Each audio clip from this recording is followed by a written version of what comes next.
Good morning aspirants. स्वागत आहे आपलं करंट अफेअर इन्साईट या मराठी यूट्यूब चॅनलवर. आज आपण पाहणार आहोत 22 सप्टेंबर 2024 रोजीच्या महत्त्वाच्या घडामोडी. तर चला सुरुवात करूया. आता यामध्ये आपण पहिल्यांदा पाहणार आहोत की आज रविवार 22 सप्टेंबर रोजी जागतिक नदी दिवस आहे. आता इथे स्पेसिफिक रविवार लिहिण्याचं कारण काय आहे, तर जागतिक नदी दिवस हा दर सप्टेंबरच्या चौथ्या रविवारी साजरा केला जातो. म्हणून येथे जे आहे ते स्पेसिफिक आपण रविवार 22 सप्टेंबर रोजी जागतिक नदी दिवस आहे हे लिहिलेलं आहे. रविवार 22 सप्टेंबर 2024 हा 19वा जागतिक नदी दिवस आहे. नदी दिवस हा 2005मध्ये प्रथम साजरा करण्यात आला होता आणि तेव्हापासून दरवर्षी सप्टेंबरच्या चौथ्या रविवारी हा दिवस साजरा केला जातो. 1980 पासून पश्चिम कॅनडातील ब्रिटिश कोलंबिया रिव्हर्स डेच्या यशावर आधारित नदी डे हा साजरा केला जातो. यानंतर आजचा आपला पहिला क्वेश्चन पाहूया. खालीलपैकी कोणत्या प्रस्तावास नुकतीच केंद्रीय मंत्रिमंडळाने मंजुरी दिली आहे? आणि याचं उत्तर आहे एक देश एक निवडणूक. तर अलीकडेच जे आहे ते केंद्रीय मंत्रिमंडळाने एक देश एक निवडणुकीसाठी जे आहे ती मंजुरी दिलेली आहे. आता यावरच आधारित क्वेश्चन नंबर 2 बघूया. कोणाच्या अध्यक्षतेखाली समितीने केलेल्या शिफारसीनुसार एक देश एक निवडणूक या प्रस्तावाला केंद्रीय मंत्रिमंडळाने मंजुरी दिली आहे? आणि याचं बरोबर उत्तर आहे ऑप्शन क्रमांक सी, रामनाथ कोविंद. आता रामनाथ कोविंद हे भारताचे माजी राष्ट्रपती होते. तर कमेंटमध्ये तुम्ही नक्की लिहा की रामनाथ कोविंदजी जे आहेत ते भारताचे कितवे राष्ट्रपती होते. यानंतर क्वेश्चन क्रमांक 3 आहे. केंद्रीय अर्थमंत्री निर्मला सीतारामन यांनी कोणत्या योजनेची सुरुवात केली आहे? आणि याचं बरोबर उत्तर आहे NPS वात्सल्य.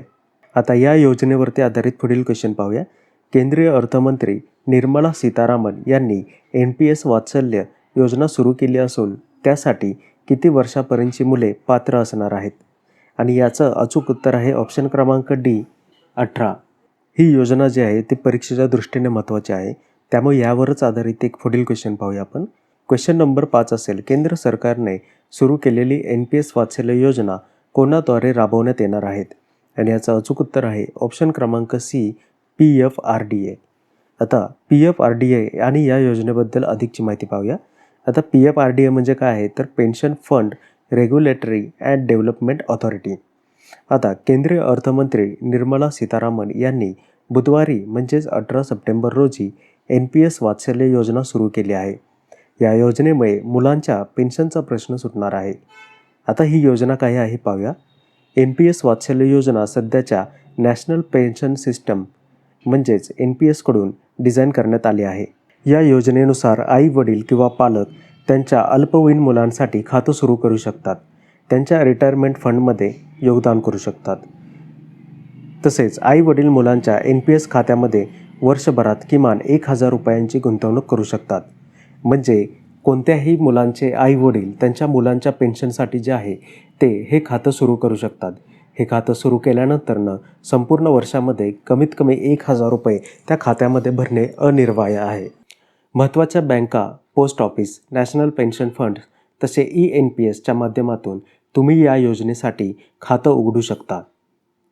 ही रक्कम मुलांच्या निवृत्तीच्या वेळी म्हणजेच रिटायरमेंटच्या वेळी कामाला येणार आहे. अल्पवयीन मुलांना परमनंट रिटायरमेंट अकाउंट नंबर म्हणजेच PRAN नंबर दिले जातील. मुलं सज्ञान झाल्यानंतरनं या योजनेला सामान्य NPS खात्यामध्ये बदललं जाईल. 18 वर्षानंतर मुलं ते खातं स्वतः सांभाळू शकतात. या योजनेसाठी 3 वर्ष लॉक इन कालावधी आहे. 3 वर्षानंतरनं शिक्षण, गंभीर आजारपण आणि अपंगत्व यासारख्या महत्त्वाच्या कारणासाठी खात्यामधील 25% रक्कम काढता येईल. म्हणजेच काय, तर हे खातं सुरू केल्यानंतर पहिले 3 वर्ष कोणतेही अमाऊंट तुम्हाला काढता येणार नाही, पण त्यानंतरनं तुम्ही 25% रक्कम वरील कारणांसाठी काढू शकता. हे जास्तीत जास्त 3 वेळा करता येईल. या योजनेमुळे पालकांना मुलांच्या पेन्शनसाठी गुंतवणूक त्यांच्या लहानपणापासूनच करण्यात येऊ शकते. त्याचप्रमाणे दीर्घकाळ गुंतवणूक केल्यास त्याचा आर्थिक फायदा होण्याची शक्यता आहे. तसेच या योजनेमध्ये गुंतवणूक केल्यामुळे करामध्येही सवलत मिळेल.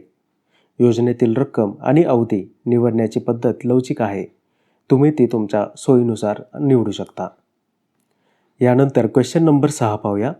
मोहना सिंग या कोणते लढाऊ विमान चालवणाऱ्या पहिल्या महिला ठरल्या आहेत? तर याचं बरोबर उत्तर आहे ऑप्शन क्रमांक बी, तेजस. तर इथे अशा प्रकारे देखील क्वेश्चन फिरवला जाऊ शकतो की तेजस विमान चालवणाऱ्या पहिल्या महिला कोण आहेत? तर त्याचं उत्तर असेल मोहना सिंग. इथे जे आहे इमेजमध्ये तुम्ही तेजस हे लढाऊ विमान पाहू शकता. यानंतर क्वेश्चन क्रमांक 7 आहे, कोणत्या ग्रहाच्या संशोधन मोहिमेला केंद्रीय मंत्रिमंडळाने मंजुरी दिली आहे? आणि याचं अचूक उत्तर आहे ऑप्शन क्रमांक डी, शुक्र. तर शुक्र ग्रहाच्या संशोधन मोहिमेला जे आहे केंद्रीय मंत्रिमंडळाने मंजुरी दिली आहे. यानंतर पुढील क्वेश्चन पाहूया. क्वेश्चन क्रमांक 8, भारताने कोणत्या ठिकाणी जोरावर या रणगाड्याची यशस्वी चाचणी घेतली आहे? तर याचं अचूक उत्तर आहे ऑप्शन क्रमांक सी, बिकानेर. यानंतर पुढील क्वेश्चन पाहूया. शेतीशी संबंधित संसदेच्या स्थायी समितीच्या अध्यक्षपदी कोणाची निवड झाली आहे? आणि याचं अचूक उत्तर आहे ऑप्शन क्रमांक बी, चरणजीत सिंह चन्नी. यानंतर क्वेश्चन क्रमांक 10 पाहूया. परराष्ट्र व्यवहाराच्या निगडीत संसदेच्या स्थायी समितीच्या अध्यक्षपदी कोणाची निवड झाली आहे? आणि याचं अचूक उत्तर आहे शशी थरूर. शशी थरूर जे आहेत ते त्यांच्या अतिशय उत्तम प्रकारे इंग्लिश बोलण्यासाठी फेमस आहेत. यानंतर क्वेश्चन क्रमांक 11 पाहूया. जाफर हसन यांची कोणत्या देशाच्या पंतप्रधानपदी नियुक्ती करण्यात आली आहे? आणि याचं अचूक उत्तर आहे ऑप्शन क्रमांक ए, जॉर्डन. आता याच जॉर्डन देशाच्या संदर्भामध्ये काल एक महत्त्वाची घडामोड झाली आहे, ती देखील आपण पाहूया. तर जॉर्डन हा कुष्ठरोग निर्मूलनासाठी जागतिक आरोग्य संघटनेची म्हणजेच WHO मान्यता प्राप्त करणारा पहिला देश बनलेला आहे. तर अतिशय महत्त्वाचं हे करंट अफेअर आहे, कारण जॉर्डन हा देश शक्यतो जास्त चर्चेमध्ये नसतो, पण आत्ता जे आहे येथील पंतप्रधान देखील बदललेले आहेत आणि त्याचबरोबर कुष्ठरोग निर्मूलनासाठी जे आहे ते जागतिक पातळीवर तो पहिला देश बनला आहे ज्याने कुष्ठरोग निर्मूलन केलेलं आहे. आता कुष्ठरोग आहे का नाही हे ओळखण्यासाठी लेप्रोमिन स्किन टेस्टचा जो आहे तो वापर केला जातो. तसेच कुष्ठरोग हा जो आहे तो मायकोबॅक्टेरियम लेप्री या जीवामुळे होतो. यानंतर क्वेश्चन क्रमांक 12 पाहूया. सफाई मित्र परिषदेचे आयोजन कोठे करण्यात आले आहे? आणि याचं अचूक उत्तर आहे ऑप्शन क्रमांक बी, उज्जैन. आता क्वेश्चन क्रमांक 13 पाहूया. केंद्रीय बंदरे, जहाज आणि जलमार्ग मंत्रालयाने ब्रँड ॲम्बॅसेडरपदी कोणाची नियुक्ती केली आहे? आणि याचं अचूक उत्तर आहे ऑप्शन क्रमांक डी.